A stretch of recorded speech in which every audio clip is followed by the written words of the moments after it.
Olá, sou Fernanda Fontoura, psicóloga, psicodramatista, docente, cantora, ativista cultural, mulher branca, bissexual, não monogâmica e mãe de 2 filhos. Estou aqui pelo Espiral Criativo como idealizadora do Tem Livro Bolando na Mesa, um projeto para ler em voz alta textos que me reviram e compartilhar para mais pessoas. Os textos que me reviram aqui são aqueles que incidem na descolonização de mim e no confrontar a minha branquitude. Os áudios de agora vão se tornando depois em áudios e vídeos editados e produzidos por Rayane Maiari Poesia Encharcada. Grada Quilomba, Memórias da Plantação, Episódios de Racismo Cotidiano, Carta da autora à edição brasileira, continuação. O livro foi lançado no Festival Internacional de Literatura em Berlim, no final de 2008, e a partir daí começou um itinerário de vários anos que eu nunca imaginaria. Londres, Oslo, Viena, Amsterdã, Bruxelas, Roma e Estocolmo, passando por Accra, Lagos, Joanesburgo, São Paulo e Salvador, entre muitas outras cidades. Foram precisos 10 anos para chegar a Portugal e ao Brasil, onde é publicado simultaneamente, e a sua tradução na língua portuguesa. Foi um caminho longo, e, no entanto, eu sei que não poderia ter chegado antes, nem este, nem tantos outros livros, pois os comuns, gloriosos e românticos discursos do passado colonial, com seus fortes acentos patriarcais, não o permitiram. Mas chega bem a tempo. Este livro é muito pessoal. Escrevi-o para entender quem eu sou, e sinto-me profundamente feliz, grata, confesso até extasiada, quando penso nas tantas pessoas que finalmente o podem ler numa língua e linguagem na qual se podem também entender e encontrar. Escrevo esta introdução inexistente na versão original inglesa, precisamente por causa da língua.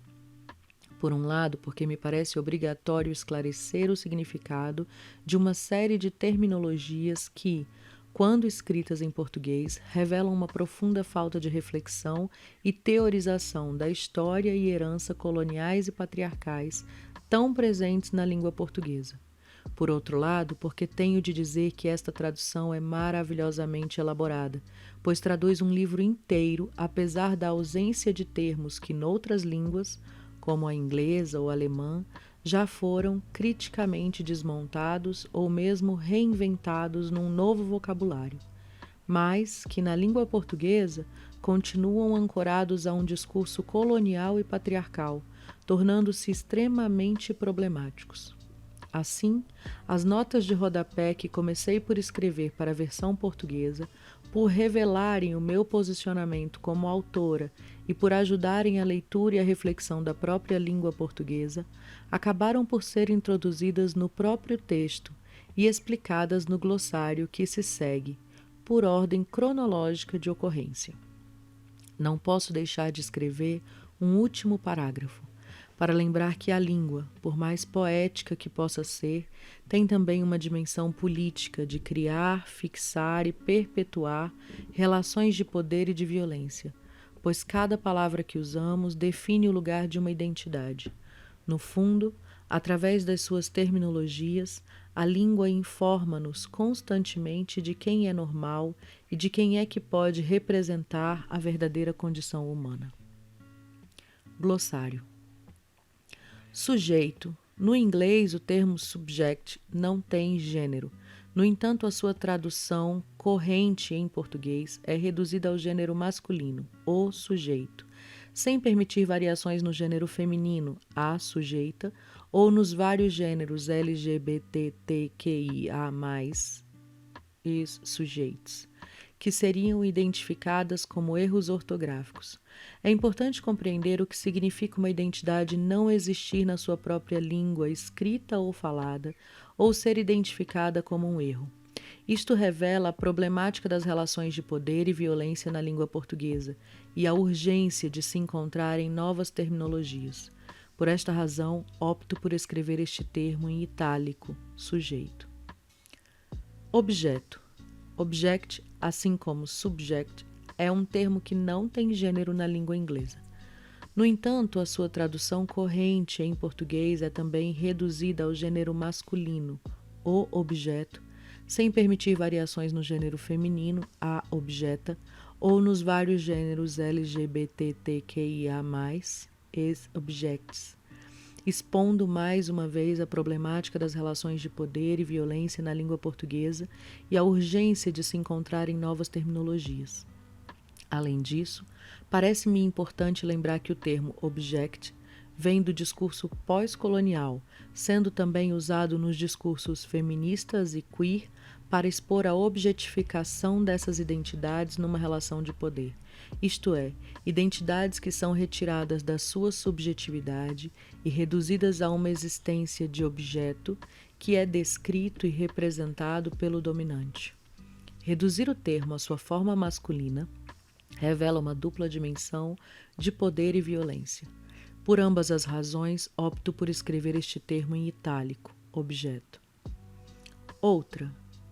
Outer é um termo neutro em inglês, ausente de gênero.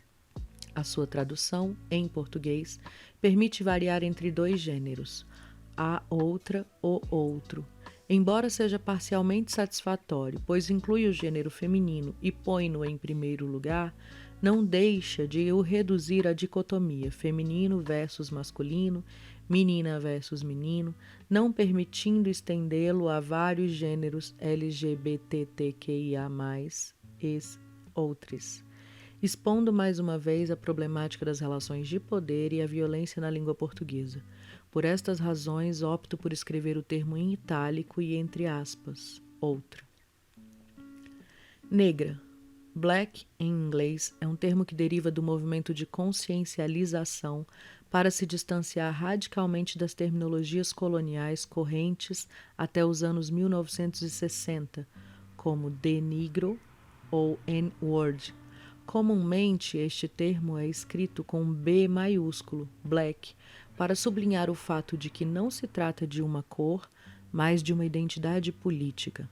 A letra maiúscula também tem uma segunda função, a de revelar que este não é um termo atribuído por outros em poder, mas um termo de autodefinição, como uma história de resistência e de luta pela igualdade, afastando-se assim duplamente da nomenclatura colonial. Este trabalho de desconstrução linguística foi também feito na língua alemã em inúmeras publicações desde os anos 1980, em que N é abreviado a fim de não reproduzir uma linguagem colonial, e Schwarz, black em inglês, é descrito com letra maiúscula para revelar o seu estatuto de autodefinição.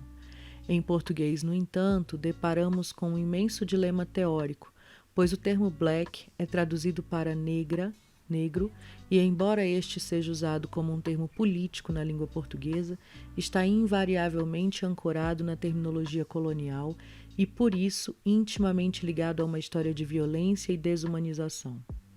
Como poderão ler no capítulo 9, este termo deriva da palavra latina para a cor preta, niger. Mas, logo após o início da expansão marítima na língua portuguesa, ainda vulgarmente chamada de descobrimentos, ora, não se descobre um continente onde vivem milhões de pessoas. A palavra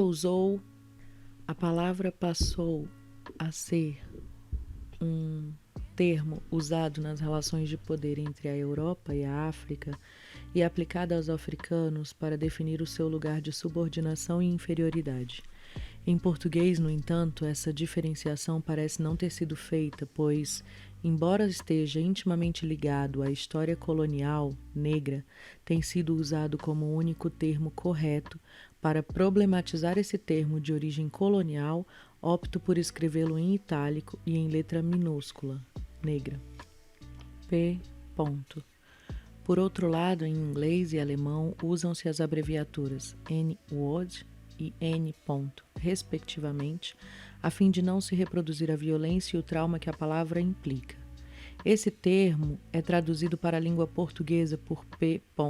preta, preto, que é historicamente o mais comum e violento termo de insulto dirigido a uma pessoa. Tragicamente, na língua portuguesa, o termo P.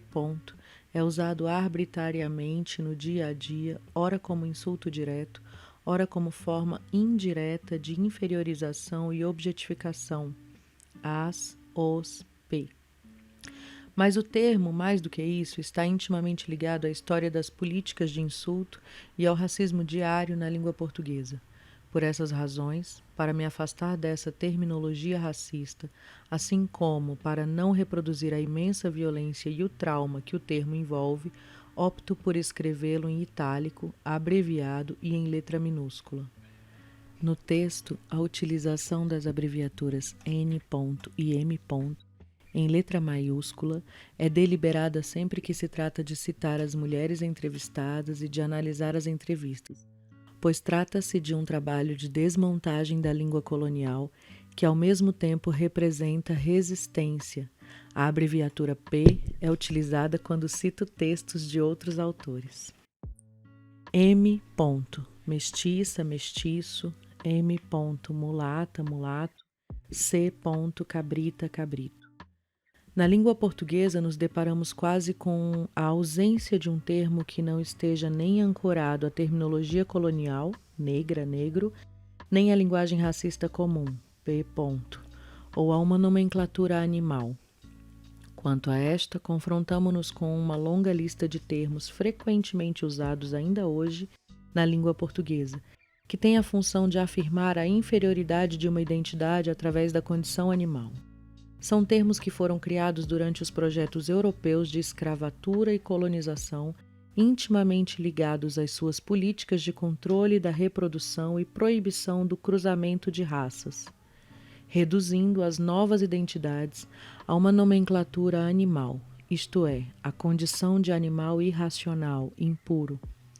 Estes termos de nomenclatura animal foram altamente romantizados durante o período de colonização, em particular na língua portuguesa, onde são ainda usados com um certo orgulho. Esta romantização é uma forma comum da narrativa colonial que transforma as relações de poder e abuso sexual, muitas vezes praticadas contra a mulher negra, em gloriosas conquistas sexuais que resultam num novo corpo exótico e ainda mais desejável. Além disso, esses termos criam uma hierarquização dentro da negritude que serve à construção da branquitude como a condição humana ideal, acima dos seres animalizados, impuras formas da humanidade. Os termos mais comuns são M. Mestiça, mestiço, palavra que tem sua origem na reprodução canina para definir o cruzamento de duas raças diferentes que dá origem a uma cadela ou um cão rafeiro, isto é, um animal considerado impuro e inferior. M. Mulata, mulato, palavra originalmente usada para definir o cruzamento entre um cavalo e uma mula, isto é, entre duas espécies animais diferentes que dá origem a um terceiro animal, considerado impuro e inferior. C. Cabrita, cabrito, palavra comumente usada para definir as pessoas de pele mais clara, quase próximas da branquitude, sublinhando, porém, a sua negritude e definindo-as como animais. O que é particular a toda essa terminologia é o fato de estar ancorada num histórico colonial de atribuição de uma identidade à condição animal. Por essas razões, opto por escrevê-la em itálico e abreviada. Glossário, escravizada, escravizado. Na minha escrita, uso o termo escravizada, escravizado, e não escrava, escravo, porque escravizada, escravizado, descreve um processo político ativo de desumanização, enquanto escrava, escravo, descreve o estado de desumanização como a identidade natural das pessoas que foram escravizadas. No entanto, o termo aparece por vezes de forma figurativa. Nesses casos, opto por escrevê-lo em itálico. Escrava, escravo. Subalterna. O termo em inglês subaltern não tem gênero. No entanto, o título do importante trabalho de Gayatri Spivak, Can the Subaltern Speak?, é comumente traduzido na língua portuguesa para Pode o subalterno falar?, adotando o gênero masculino, tendo em conta que Spivak é uma mulher teórica, filósofa e crítica de gênero da Índia, que tem feito uma das contribuições mais importantes para o pensamento global, revolucionado os movimentos feministas com a sua escrita, a redução do seu mais importante termo, subalterne, ao gênero masculino na língua portuguesa é duplamente problemática. Por isso, opto por escrever o termo na sua forma feminina, subalterna. Parece-me que não há nada mais urgente do que começarmos a criar uma nova linguagem, um vocabulário no qual nos possamos todas, todes, todos encontrar na condição humana.